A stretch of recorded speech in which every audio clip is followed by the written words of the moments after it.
Welcome to EconTalk, part of the Library of Economics and Liberty. I'm your host, Russ Roberts of George Mason University and Stanford University's Hoover Institution. Our website is econtalk.org, where you can subscribe, find other episodes, comment on this podcast, and find links and other information related to today's conversation. Our email address is mail@econtalk.org. We'd love to hear from you.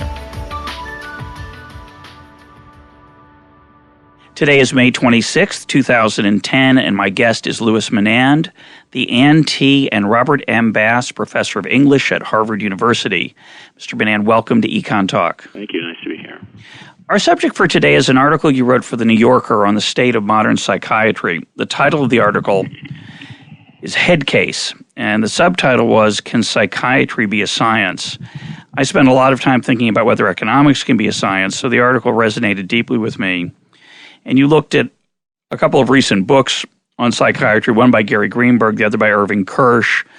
Both authors argue that psychiatry is in disarray, but totally disagree with the reasons for that. But I want to start with a basic question, which is, do we know what depression is? Is it different, as you raised the issue in the beginning of your article, is it different from being really sad in response to a life challenge? Is there such a thing as clinical depression?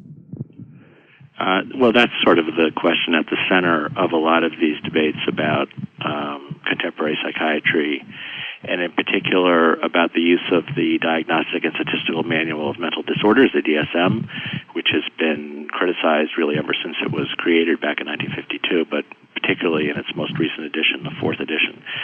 And the problem is that it's impossible to distinguish empirically sadness over some life event, death or divorce or losing your job, and what you're calling clinical depression, that is depression that doesn't seem to have an exogenous reason. And if you look at the brains of people who have been laid off or have some other kind of life event that makes them sad, and the brains of people who can't point to such a life event but have the same symptoms, you see the same kind of brains. So this raises a question of whether when patients are diagnosed as depressed by psychiatrists and prescribe some form of therapy, sometimes, of course, medication, whether we're medicalizing just normal life mood changes, and whether we should be in the business of doing that or not. And that's really what a lot of the contemporary debate about psychiatry has revolved around. Isn't there an argument to be made that we can't see it in the brain, but we know it when we see it in people's behavior? I mean, I've known people who can't get out of bed in the morning and nothing's happened to them. There's no tragedy in their life. They didn't get laid off. They suddenly have something terribly wrong with them and that they cannot function normally. Is that not, even though we can't observe it, isn't there a case to be made that there's something clinically wrong with those folks? Absolutely. There's no question about that. The question arises from in cases where it's a little more ambiguous about why the depression is occurring. There's no question that there are cases of endogenous depression or apparently endogenous depression where some kind of medical intervention, either in the form of talk therapy or medication, is most people would think would be appropriate. So the question really has to do with whether we're defining that category down to include all kinds of other things that are either only marginally connected to that kind of condition of clinical depression or actually have identifiable other causes. You know, if you can't get out of bed because you lost your job and you can't get out of bed, you don't know why, you still can't get out of bed. And the question is, should we treat the first case the same as the second case? And what do we know about the efficacy of treatment in those two different cases? Well, there are, of course, a whole range of different psychiatric treatments that are available to people. They seem to increase all the time. But there have been a lot of studies comparing the efficacy of different forms of treatment. So, for example, talk therapy and psychopharmacology medication, medication and cognitive behavioral therapy, which is a different form of non-medicated treatment. There have been studies comparing comparing psychoanalysis with other kinds of talk therapy, psychoanalysis with drugs, and so forth. There have been cases comparing drugs to placebos. So there have been an enormous number of studies trying to determine which type of treatment is most effective, and most of these seem to conclude that they're all about equally effective or equally ineffective. This was actually something that was noted back in the 1930s by an American psychiatrist named Rosenzweig, who called it the Dodo bird effect, referring to Alice in Wonderland, in which the dodo bird says everybody is one and all must have prizes. So the idea is that if you compare pretty much any kind of psychiatric treatment, pretty much everybody comes out about the same. So it's very hard to say that one form is better than another. It may be the case for particular patients that one type is better than another, and everybody knows that probably that different kinds of antidepressants are more or less effective depending on the person. Some people have to try 3 or 4 to find one that works. But there's actually no evidence that talk therapy is better or worse than taking Prozac, or that cognitive behavioral therapy is better or worse. Well, I guess if you're a talk therapist, talk therapy is better than Prozac.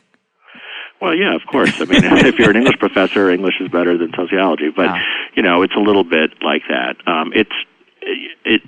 One interesting study that has been, or type of test that has been performed in various times, these all go back into the 1940s. This isn't something that's just happened in the field. One interesting test that seems to be repeatable is that people do equally well, depressed people with sort of outpatient type people do equally well either just talking to sympathetic professors who don't have any training in psychiatry or talking to licensed psychotherapists. That is, there's something about for a depressed person or an anxious person or a person with a mood disorder, simply talking to somebody who seems to care and empathize that makes them feel better. And the particular training the person has or doesn't have doesn't seem to be particularly important.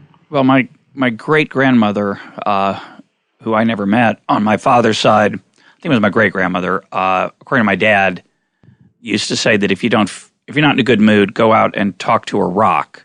That's a more, I think it was probably in Yiddish, the expression, and it's folk wisdom from Eastern Europe, and it may be that's all you really need. You don't even need the empathy. You just need to talk. But when you say they do equally well, is the glass half full or half empty? When I think back on, older periods of how we treated people who were, quote, insane, I'm not sure what that means either. Insane is a lot like depressed to me. I don't think they have a clear definition, although I think in the extreme cases we know when we see it. We tried shock therapy. It didn't work terribly well, grotesque in many cases. Now we use medication, which has supplanted to some extent talking and listening. But do any of these work? You say they all work sort of equally well. How well do they work? They don't work that well. I mean, that's part of the mystery of the whole thing is that their effectiveness rates are 50 or 60%. I mean, I'm sort of pulling that out of my hat. I couldn't refer to a specific study, but they're relatively effective, but they're not 100% effective. In fact, in the case of shock therapy, it's one of the most effective treatments for people with major depression, and it's called ECT. And part of the reason that it's not used prominently anymore is because it got very bad press. People were things like One Flew Over the Cuckoo's Nest, movies like that, made people feel that it was sort of some Frankenstein's monster quality to it. But actually, for people with severe depression, it's actually been fairly effective. Nobody even knows why. Nobody knows exactly what it does, but it seems to work. But yeah, there are all these things are effective at the margin. There's not a panacea for that kind of condition. And that's despite the fact that, of course, for some individuals, pharmaceuticals or talk therapy can change their lives for the better, and absolutely, yeah. It just, we don't know exactly who should get what and how, and we don't understand the process. Yeah, but it's not, this part of this. I mean, the article that you mentioned that I wrote begins by listing at great length, and it could have been much longer, all of the criticisms that people have made of psychiatry as a medical science. But in the end, it's like most medical science. It's kind of deals with a lot of black boxes. It's very hard to really understand what's going on, and we know certain things seem to work better than other things, and we try those things out, but never 100% sure. Now, in the case of psychiatry, because what you're treating is partly people's conscious life, it's much trickier, obviously, to figure out what's going on and try to fix it, and you're dealing with a patient who's consciously involved in the process of repairing their own conscious life, and that makes it even more complicated. But the fact that all these treatments are only more or less effective doesn't mean that they're not worth pursuing. Now, it reminds me a lot of economics, right? You have a complex system, the economy, and in the case of economics, in the case of psychiatry, of the brain. And as you say, there's this conscious effort going on in the background with whatever therapy you're trying, whether it's pharmacology or pharmacological or talking. And so you can't hold everything constant that you'd like to assess whether fiscal policy or monetary policy has an impact and how big the impact is, and there's all kinds of other stuff going on, so it's inherently difficult to assess. Yeah, I don't know as much about economics, but I think there's also a self-fulfilling prophecy aspect to psychiatric treatment, which is that if people feel that they're going to get better, they tend to get better. So a lot of it has to do with the patient buying into the particular claims of the treatment. And that's been shown by the effectiveness of placebos in various kinds of drug trials, that people think they're taking an antidepressant even though it's a sugar pill. They will often feel better and report that that their symptoms are better. Yeah, talk about that critique of Kirsch's.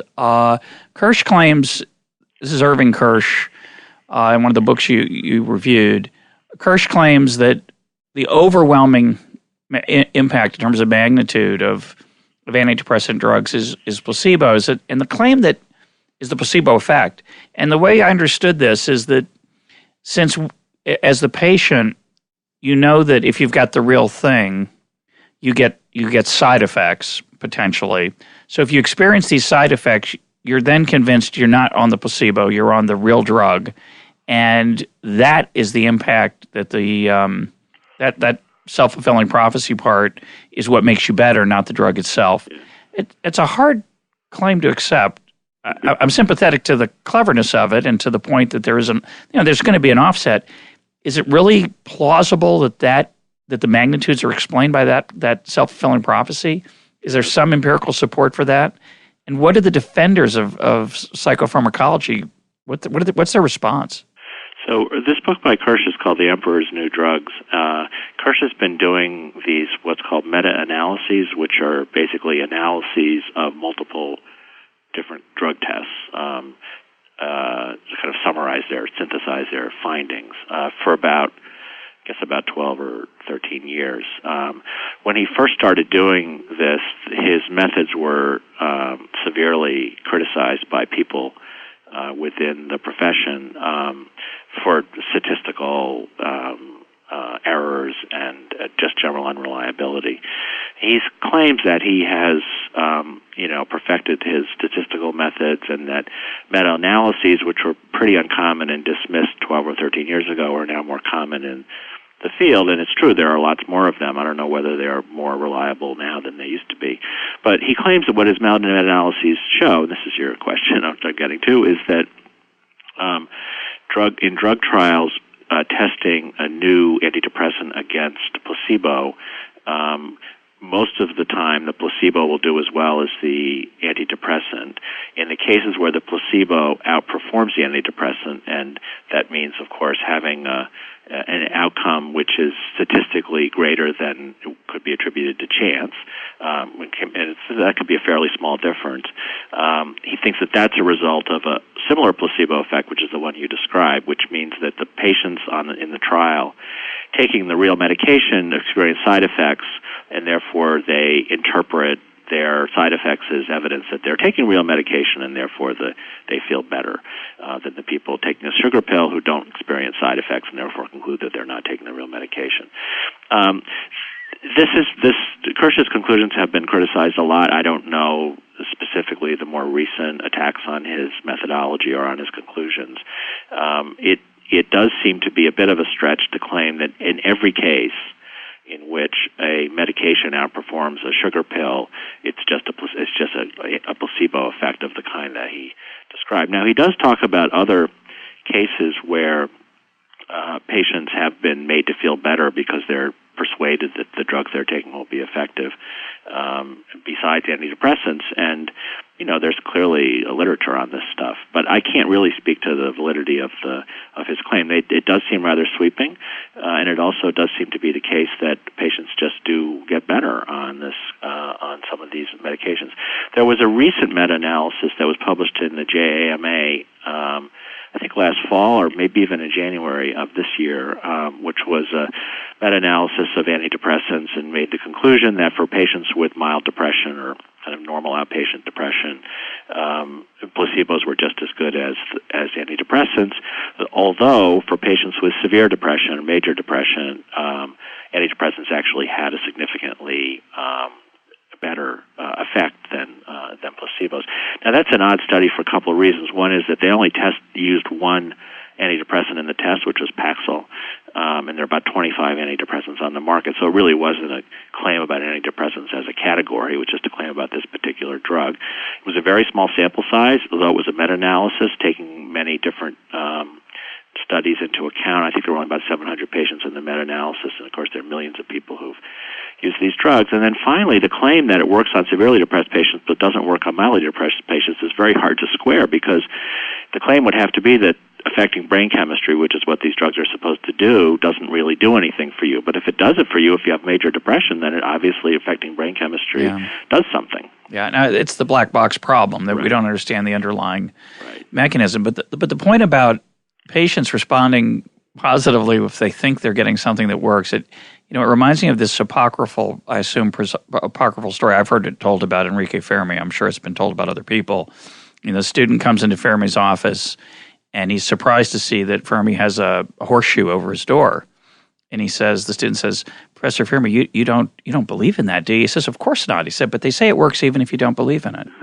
And, this idea that, if God forbid you had something really debilitating psychologically going on, so you can take a sugar pill, but if someone gives you a lot of fancy explanations of how this will make the black box, function better, they leg into the black box and they give you this totally bogus, but you believe it, theory of why it's going to make you better, that it will make you better. It's a really extraordinary thing. Well, psychoanalysis is a classic case. I don't think very few people, not anybody, very few people accept the premises of Freudian psychoanalysis, but it was used for years. And yeah, sure, there are probably famous cases where it didn't do anybody any good and they spent years and lots of dollars, but obviously people felt better.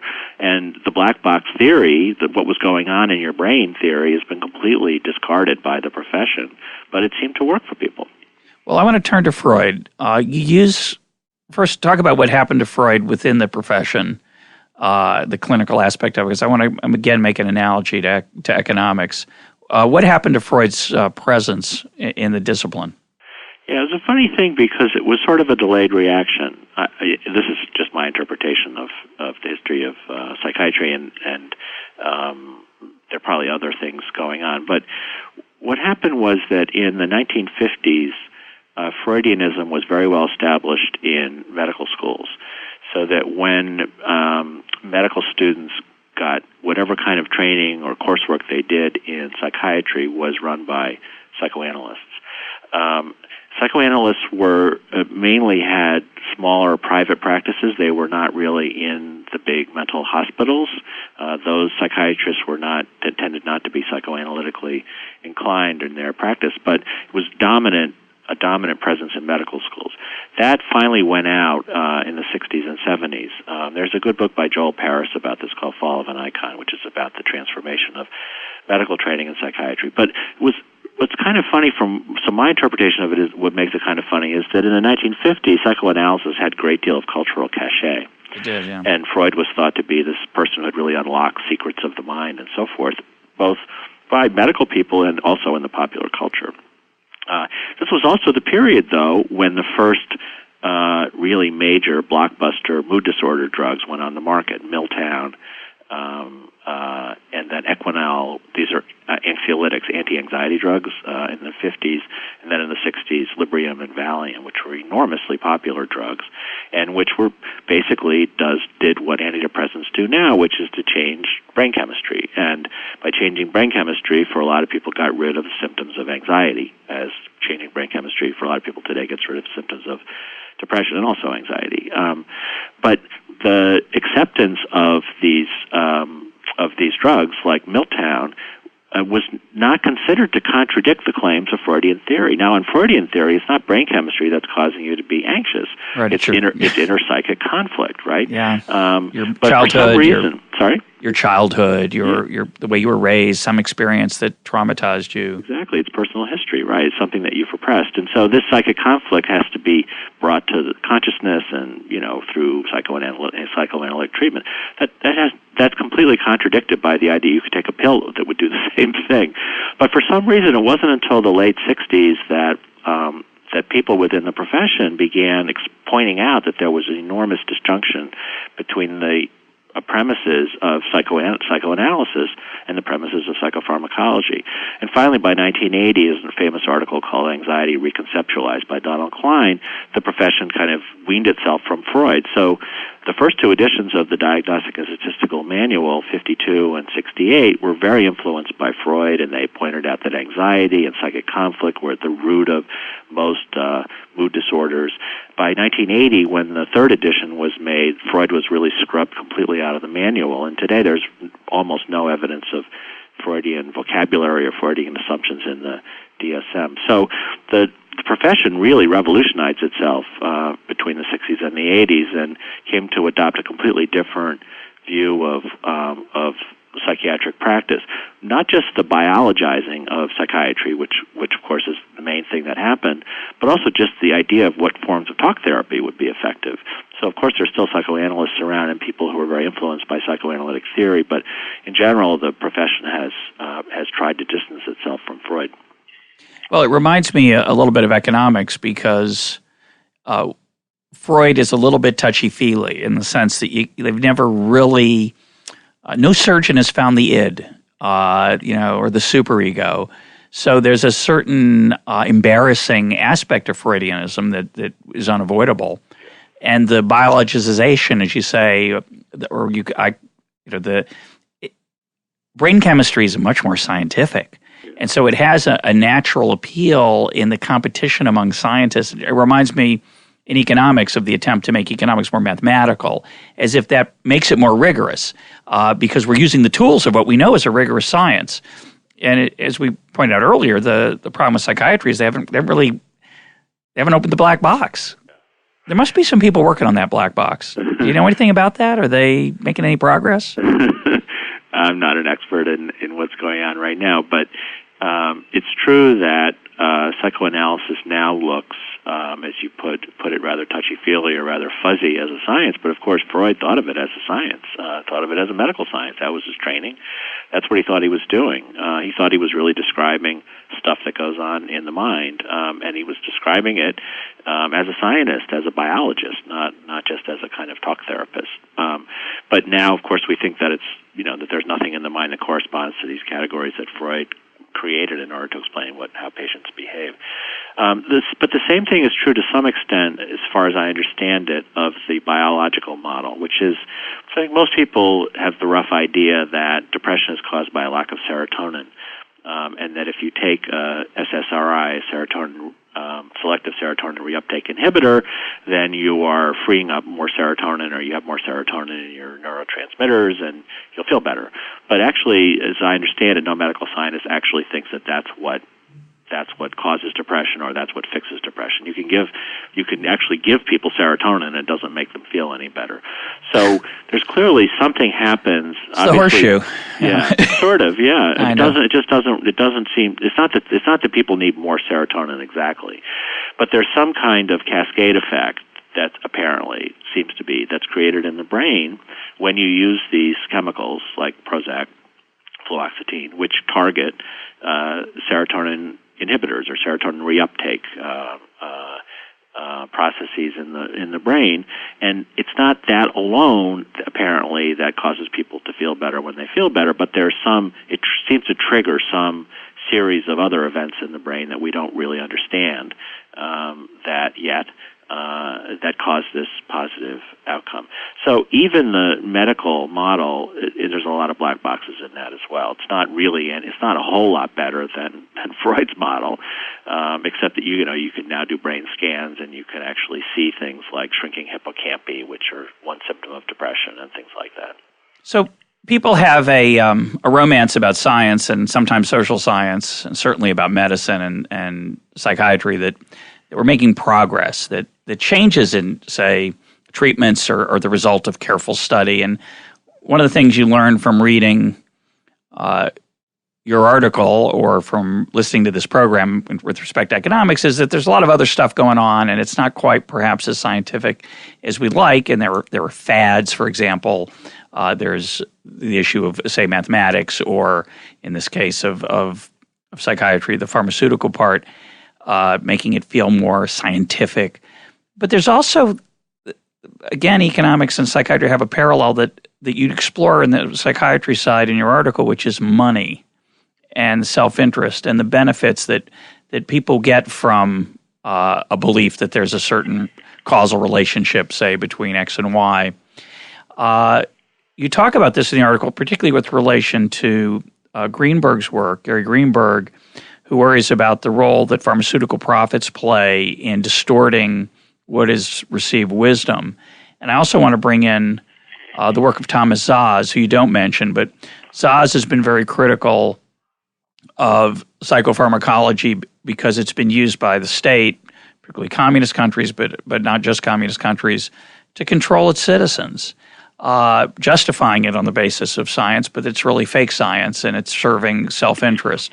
Talk about Greenberg's critique of the state of knowledge of pharmaceuticals and what's worrisome about perhaps the role of money. Yeah, Greenberg's book is called Manufacturing Depression, and you describe it accurately, which is he's deeply skeptical of the claims of psychiatry to be a science, and he does attribute the popularity of those claims and the proliferation of those claims essentially to a desire to make money. I mean, I think he's a very elegant writer, and it's not that his book is crude, but I think he has a pretty straightforward diagnosis of the situation, which is that people figured out that if you could persuade people that their moods were diseases and that some chemical that you had put into a pill would make them feel better, you could make a lot of money. Now, Greenberg's book is about depression, and his claim is that we have lots of good reasons to feel depressed about the state of the world, and that industry and capitalism have tried to persuade us that it's not really the world that's the problem. The problem is just brain chemistry. So if we just take these little pills, then we'll all put smiley faces on and we'll be able to ignore the problems with the environment and with corruption and politics and so forth. So that's generally, I would say that's generally, it's again, maybe put a little more crudely than he puts it, but that's generally the argument of the book.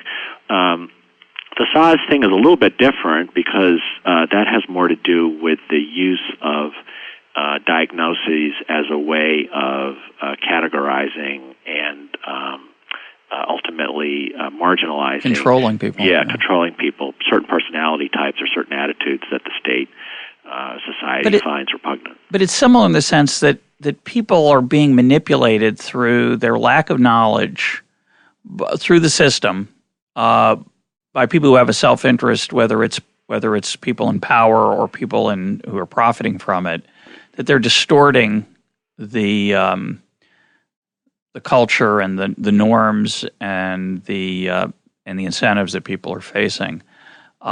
It's a fascinating and depressing. It makes you want to take something. The earlier point about the world versus your brain chemistry.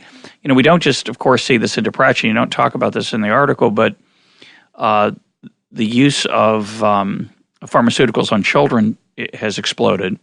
In particular, school children who are, say, having some sort of ADD, attention deficit disorder. And, as you're describing Greenberg's critique, it reminds me of, you can say the same thing about attention deficit disorder. It's hard to pay attention to stuff that's boring. Kids' minds wander. That's normal. And so it's a matter of degree as to who is clinically having a deficit disorder problem, and the medicating of those children has had an unknown effect, certainly a large effect on those kids, both I'm sure good and bad, and an enormous effect on the profits of the companies who design those drugs. It's a fascinating question as to whether that's a good thing or not. Yeah. And I don't think we know. Yeah. It's also part of this diagnosing disability down thing that we're talking about, which is that the bar for diagnosis is much, much lower because the medications are easily available. The key player in all this is the insurance industry, because the reason we have the DSM is because it provides clinical categories for diagnosis. If you can show your insurer that a doctor has prescribed a medication based on one of the diagnostic numbers in the DSM, then your insurance company will likely pay for some of it or all of it. If the insurance companies backed out of that business, then I think you would see a lot less diagnosis. So that's part of the cycle of this whole thing. And then, and that in turn is partly driven by the legal environment, the fear of being sued for misdiagnosis, or it's the DSM is a very attractive way for doctors and insurance companies to insulate themselves because they're, quote, following best practices, even if those best practices are nonsense. Yeah. So the whole thing is driven by, as you put it, it's driven by every entity, from the drug industry to the insurance industry to the medical profession, basically supporting each other in this system. And it's very hard to break out of the system because everybody has a stake in its success. And that's the kind of thing that Greenberg is particularly distressed about. Well, you say everyone has a stake. The one person you might want to, we would want to focus on is the person putting the pill in their mouth, right? Patient, yeah. And what I find fascinating about this, I have 4 kids. My wife's a school teacher. We have lots of friends of school-age children, and we hear the issues that come up with respect to these questions of various forms of behavioral challenges for kids. There's, as you say, that not only do you get, as you point out in the article, not only do you get a dumbing down of or expansion of the category, you get a multiplication of the number of subsets within the category. So you don't just have ADD, you have ADHD, and you have all these different variations, various syndromes in the case of psychiatry, mood problems, depression, etc.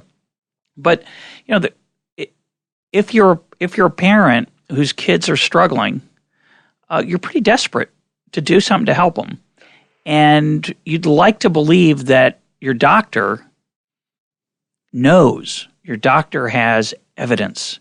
And when the doctor prescribes, people think, well, it's scientific, it's medicine. But it's not. And, my view on this is that I'm a defender of markets and economic freedom. It's disturbing to me to think about people being somehow manipulated for profit without somehow them figuring it out and choosing otherwise. So I'm naturally looking for the incentives within the system that might distort the natural choices. But fundamentally, it fascinates me how willing people are to give up their autonomy and the autonomy of their kids to experts who, in this, as we've been talking about for the last half hour, don't know very much. Yeah. Well, that's true, though. And it's subsidized, of course, as you point out, which makes it easier to swallow, so to speak. Right. But so first, the patient does have a stake in it to the extent that the remedy is available and the insurance company will cover it. You might as well try it. But secondly, it is a science. It's just that science is not so much better than anything else that we use. So it's not that it's not scientific, and it's not that there isn't something really, going on with the medication and the symptoms. It's just that we don't know a whole lot about how it works. We don't know a whole lot about how effective it's going to be. We don't know what the long-term consequences are. I mean, it's not a science. It's just that science doesn't have all the answers either. Yeah, I think there's, obviously there's a disconnect between the way the scientists themselves discuss their work, the way it gets discussed in the media, and the way people perceive it. And those are all three very different things.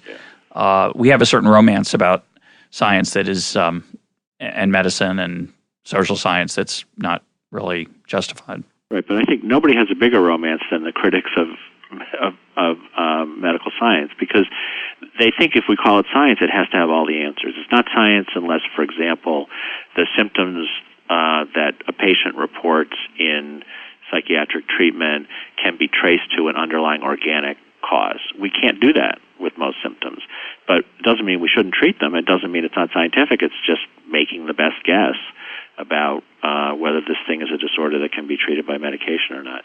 So I feel that way about Greenberg's book in particular. He just expects too much of science, particularly medical science, and particularly medical science dealing with people's minds. There's only so much the scientific approach can do for us. It's very good, as you point out, for people to be aware of that and not to assume that it's all been figured out and everybody knows what they're doing. We don't really know what we're doing. Of course, based on earlier points, it's better to be fooled. It's the horror. Well, that's the thing about the mind, and I think it's probably true from behavioral point of view and economic behavior as well, right? That a lot of it is people think is going to happen in a particular situation. Well, I'm not so sure about that, but there is a belief out there that that's true in economics. I think it's a little harder. Mm-hmm. Like all these things, it's hard to show whether that's true or just an interesting thought. But one thing there's a darker side to this that we haven't talked about, I don't think it's in the article, which is, like you say, I like your point that we have to be realistic about what science can and cannot do. It's not magic. It doesn't work 100% of the time. There's variation. There's complexity, and that's just unavoidable, and a good scientist recognizes that. But there's also a negative side. It's one thing to say, well, it doesn't work all the time, but of course sometimes it doesn't just not work. It makes the problem worse. Or it has subtler effects. We'll get to the subtler effects toward the end of our conversation, but I want to just first focus on the outright negative. What kind of evidence do we have that it's not only that some of these things are just ineffective, but dangerous? Yeah, this is something I'm not qualified or competent to tell you definitively about. But there's a man, a Welsh psychiatrist named David Healy, who's written a number of books, many books, in fact, on the history of psychiatry, who has come to believe that there are important bad side effects of antidepressants, in particular Paxil, that are being suppressed, and that they can cause suicidality, particularly in younger patients and so forth. And that's been a pretty persistent... It's a bad side effect. Yeah, that's a bad side effect. Nausea, one thing. Suicidality, bad. Not right. good. No. So that's been around since Prozac was licensed in, I think, 1987 or 1988. And that's been a claim that's been much debated by people within the field. Peter Kramer, who wrote the book Listening to Prozac, which is one of the, I actually think a great book, and one of the books that really started to explore all the ramifications of these kinds of medication, claim that the claims about really negative side effects were exaggerated or not, or were baseless. But Healy has come to believe the opposite, and he's now kind of gone on a crusade to try to expose the suppression of evidence of side effects by the pharmaceutical industry. Pharmaceutical industry runs its own drug tests, and even the ones that the FDA basically is supposed to be doing are paid for by the drug industry, and the drug industry does not have to report negative outcomes in their trials for new medication. They only have to come up with 2 positive trials for the drug to be licensed. So the question is, where's all this other data? What does the other data show? What's being suppressed? What do we really know about these tests of new drugs? And so it's an area of great controversy and, I would think, concern. That's one of the things that happened with the anxiolytics, the anti-anxiety drugs in the 50s and 60s, is it was, thalidomide was actually prescribed as a sedative. And then people realized what the side effects were. And you also talk about, that was a dramatic case, but the other anxiety reducers, Valium, Librium, they turned out to be addictive. Right. Now, I guess one view would say, well, that's okay. It's good, because what could be better than being addicted to something that makes you feel good? Yeah. What's the harm of that addiction? What is the harm? I don't know. Yeah. Well, one question is, does it keep making you feel good, or you just have to take it, or you suffer withdrawal? These drugs, most drugs like this, have a limited effectiveness. If you keep taking them, they stop working on you. But if you then stop taking them and have withdrawal pains, then you really are addicted, and that's what happens with Valium and equilibrium, and when people think addictive, they think bad. So if you tell somebody, I'll give you an antidepressant and we'll make your depression go away, but you can't go off it without suffering withdrawal. I can't fix your withdrawal pain, so you'll have to keep taking it forever. People won't want to take it. I think people don't like the idea that they're dependent on a drug. I mean, if you're in extreme pain and so forth. But to get over depression or mood disorder, I think people don't like the idea that they're going to be hostage to a medicine. Well, we're going to come back to that, but we don't feel that way about a heart drug. No. If I said, I'm sorry, you got a cholesterol problem, and for the rest of your life, you got to take this drug, you shrug. And if it were a financial, a backbreaker, you might be upset about it and try to find exercise or other ways to do it. But if it's not too expensive or someone else is paying for it, hey, that's not so bad. But somehow our brains are different. It's true, but it's also like I take whatever the generic Lipitor is, statin, for cholesterol, right? I take it every day. I don't think that I'm dependent on the drug, though if I stop taking it, I might suffer the consequences of high cholesterol. But it's not addictive in the sense that if I stop taking it, I'll suffer withdrawal, right? So if I stop taking it, I won't feel bad. Yeah. So I think people feel, if I stop taking my meds, I'll feel sick. That's part of what makes them feel leery of those kinds of drugs. Well, I want to ask one more question about the science issue, and then I want to turn to a different. Well, I want to shift gears. We'll talk about authenticity, which is what we're on the edge of right here. The science question I want to ask is: you make a great point that we shouldn't ask too much of science, and I think in the abstract that's true. We have to be realistic about what science can do. I think the deeper issue and the more troubling issue is this question of whether the data and our understanding of what works and doesn't work is being distorted in some way, either by a profit motive that's being distorted by, say, the way that we've set up the incentives for people paying for drugs with other people's money, or the legal environment. You can be a friend of capitalism or an enemy and still see both. You can still see this as a not so healthy thing. But for me, the issue, there's a big underlying psychological issue that gets at some work you've done.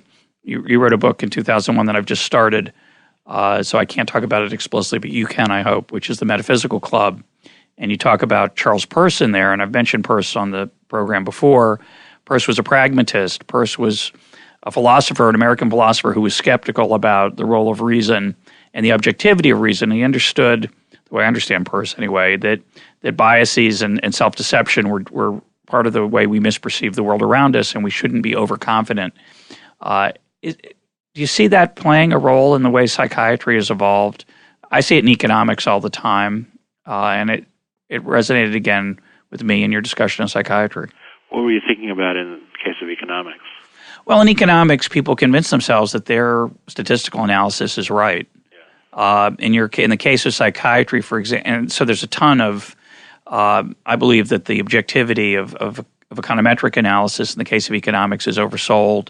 And those listeners out there will remember our conversations with Ed Leamer and others that we've done on this topic. There are both, again, people for the sake of reputation, ideological bias, or pure self-interest in terms of profiting from it, will distort empirical work either in how they present it, or they'll convince themselves that they've done it objectively when in fact they haven't. And for example, cognitive behavioral therapy. You mentioned one author of the two books you reviewed thinks it's the greatest thing since sliced bread, and the other author thinks it's a total waste of time. Worse than that, yeah. Yeah. Is it harmful even? Mind control, yeah. Yeah. So, what do you think? Do you think Peirce has some relevance for this? Yeah, so the pragmatic view that Peirce is associated with, and also William James, John Dewey, does assume that human beings pursue knowledge for interested reasons, and those interests can be purely materialistic, or they can be idealistic. But there's a reason why they're pursuing the knowledge, and they have certain assumptions and certain goals in mind, even as they begin their empirical inquiry. And that's true of empirical studies as much as it is of literary criticism or anything else that we try to figure out. We're figuring it out for a reason. We have a bias. We want a certain kind of outcome, or we hope for a certain kind of outcome. We have an idea of what we're looking for, what we would expect to find. And that's just in the nature of being human. So So Peirce's particular belief about this was that no single individual, therefore, can possibly have anything like an objective view of any subject that he studies, including things like, knowing the position of a star. Everybody's going to perceive that star slightly differently, even using the same instrumentation. But in the aggregate, if you take the sum of all possible perspectives, you can get an average, which is roughly the way things are. So what you want, Peirce felt, was to have enough inquirers inquiring into the same subject, each from a particular biased and partial and limited point of view, in order to get enough takes on it such that you could kind of, in aggregate, figure out, where the accurate picture was likely to be. You wouldn't expect any single observer to have that picture, but you would expect the average of all observers' pictures to be roughly the right picture. And I think that should be how science works, it seems to me, is that you want to have lots of input, assuming that no single input is going to be the answer, in order for us to get kind of an idea of where the right answer might lie. Yeah, the problem is that the average isn't really, I think, the right. That also sounds kind of scientific, but of course, the alternative interpretation, and this, by the way, is very Hayekian. My professor of philosophy at the University of North Carolina, Richard Smythe, was a Peirce scholar. And 30 years after I took the class, I called him up and I asked him if he'd ever read any Hayek. And he said, well, of course I have, because this idea that wisdom is in the marketplace of ideas rather than in any one person's brain is very, very Hayekian. Yeah. It corresponds very well to 19th century laissez-faire thought. There's no question about it. The average will produce the optimal outcome. But the problem is that, as Lemur has pointed out, econometrician at UCLA, you can take the same data set if you're trying to investigate whether the death penalty deters murder. If you favor that argument, you can show reasonably that for every execution you deter 30 murders. If you don't like the death penalty, you take the same data set, use a different specification, choose slightly different variables, and you can show that it actually causes 12 murders every execution. So his conclusion isn't take the average. His conclusion, which I think is the correct one in this case, and there may be other cases where some sort of consensus might emerge through competition of ideas, but Lemur's conclusion is the data don't let us answer the question. And I think that really is the fundamental question for these treatments of depression. I'm not sure we can know. I think it's true in the state of knowledge, as I understand it, as a layman, but reading some of this scientific literature, I think the state of knowledge we have now does not permit us to infer sort of a right answer to the questions that we're asking. And another point is that, which I think you're alluding to, is that science is never going to answer the fundamental questions about our autonomy and our authenticity and the choices that we make in life. Those aren't questions that we can expect medical science to answer or even want them to answer. Yeah, let's turn to that because I love what you wrote there. You created a person who's dealing with grief, perhaps a loss of a loved one or a real tragedy, and you imagine the possibility of a pill you could take. You called it a grief pill. So you take the pill, and instead of going through this 6-month period of struggling to get up in the morning and not focusing on what you really ought to be doing on your job, instead you just get over it in a day. You're done. You're fine. You're back to normal. And would you take the pill? And so talk about the pluses and minuses of taking that pill and where you stand on it. I've asked a lot of people that question, if you could take this pill. And the idea would be that in 6 months you're going to feel better anyway.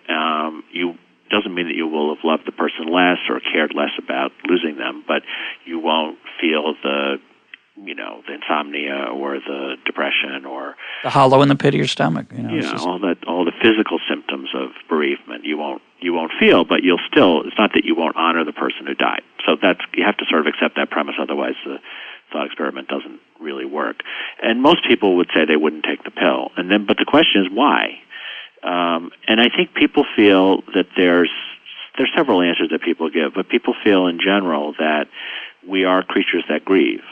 And it's just part of life, and that there's somehow something wrong, even at a biological level, with trying to short-circuit this natural process of bereavement.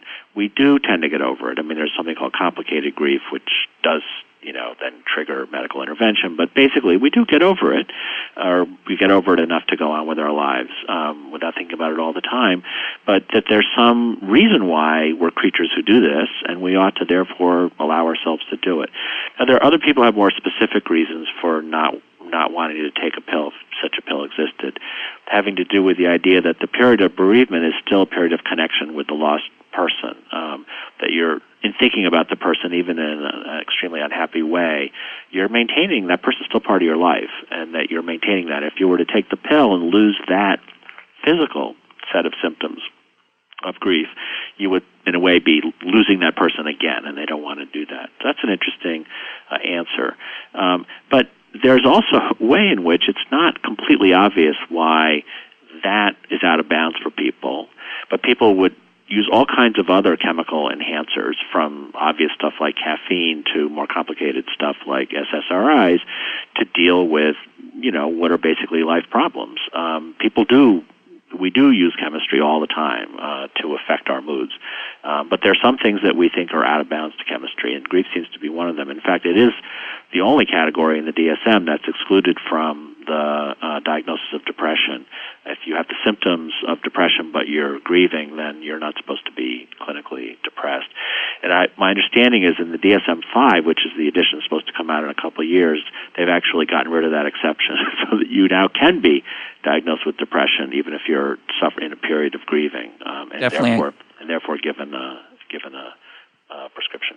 A good time to buy stock in Eli Lilly and Merck. So that's but part of my understanding about it, and this again, I'm just speaking based on having read a few books, is that there's not a lot of new drugs in the pipeline.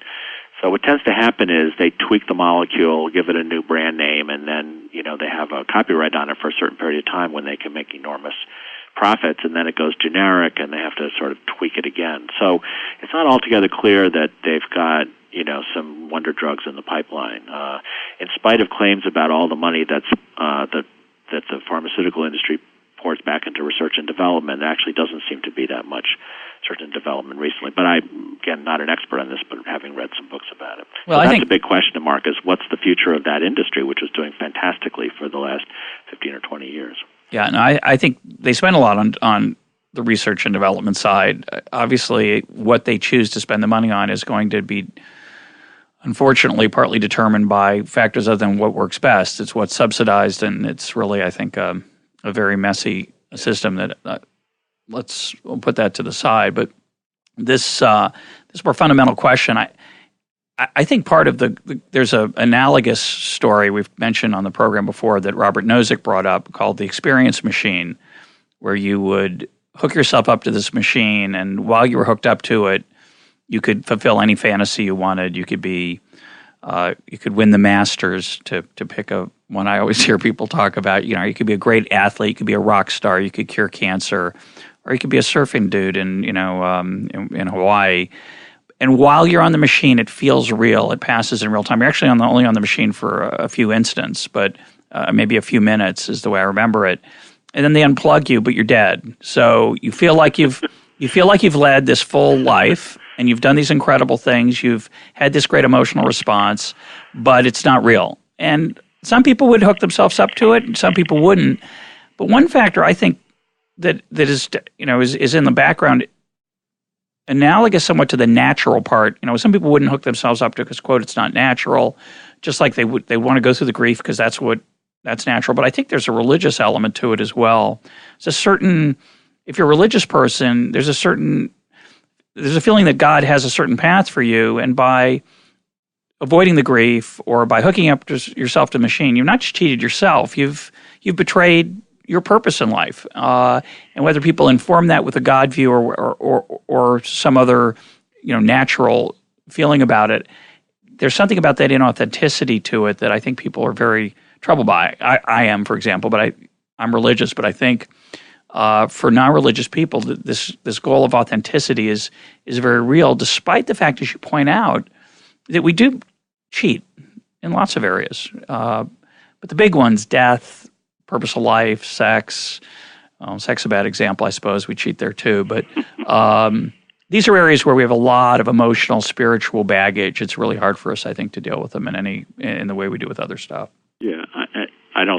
that the respect for authenticity is just something that religious people feel. I think most people feel it. It's the tricky part is figuring out where the line is.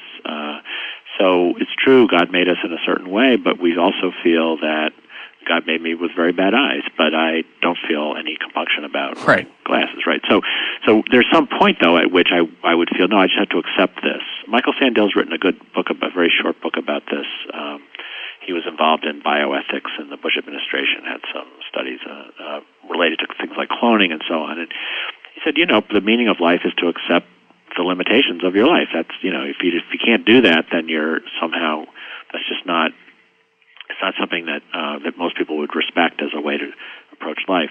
And, there must be some limitations and some contingencies that we feel it's okay to fix, and we want people, not to suffer from them.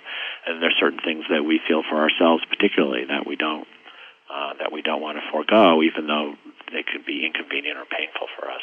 And that's where what constitutes authenticity or autonomy is a matter for philosophy and literature and religion. It's not really a matter for science to tell us.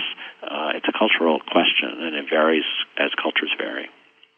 In Sylvia Nasser's book on John Nash, A Beautiful Mind, there's a point a couple times in the book where Nash refuses therapy, shock therapy, if I remember correctly, or his family refuses it for him at other points, because he had a certain, they and he had a certain respect for his brain. And they felt, this is sort of related to the natural part, but sort of not. It's sort of more practical, at least in theory.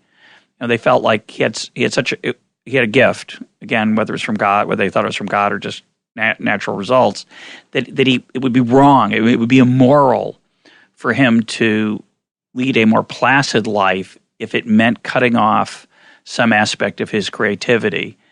And I think that is part of what some people feel about these kind of pharmaceutical interventions, caffeine or drinking, or not just therapeutic stuff, but stuff we use in our daily lives. People worry about what they'll do to what they see as a very precious thing. It's true. Now, I would say I think this is an important question, though, because, for example, there's been a lot of associations between depression and particularly bipolar disorder and creativity. But it's not altogether clear that people who've been medicated to deal with those disorders are less creative under medication. They sometimes value particularly the manic part of bipolar disorder as sort of kind of part of who they are and what makes them able to do what they do. But they can't do it when they're manic. That's part of the problem. So it's not completely clear that we need to have these extreme mood states in order to be able to do all the things that we want to do. But nor is it clear that that if we were all to take some kind of massive antidepressant, we wouldn't all become sheep and cut ourselves off from sometimes painful but fruitful aspects of our lives. My guest today has been Louis Menand. Louis, thanks for being part of EconTalk. Thanks a lot.